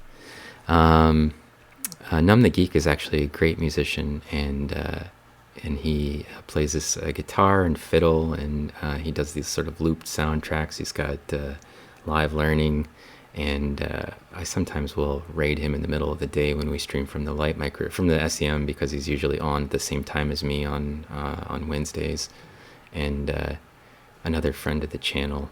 So he's a great guy. If you see him on, you should check him out. And I almost had him to play a Clutch song in yesterday's stream, so I was kind of excited about that. But he just played a couple of licks and then stopped. It's a Clutch tease. Maybe I'll get him to live learn one of these days for us. All right, let's go get Cyanide Teacups, and I want to say thanks to everybody. I especially want to say thank you to Pacific Plankton, who was here earlier in the stream, and she was actually watching me when I was on Discord earlier when I was streaming the Waterbears into my Discord channel. So she was hanging out with us for quite a bit before she must have had to run off and deal with her family. Let's see, Cyanide Teacups, Cyanide. It's hard for me to type like this with one hand. Let's see if I got it. Oh, I did. All right. So, and we'll go check them out. Everybody else have a good night. It's like 12:30 in the morning here, and I don't have anything to do tomorrow morning, so it's not a big deal. But and I've already got my samples picked out for the SEM tomorrow, so no big deal. But we'll see you guys later. If you want to check out the Scanning Electron Microscope stream, it's 1 to 3 Eastern time tomorrow.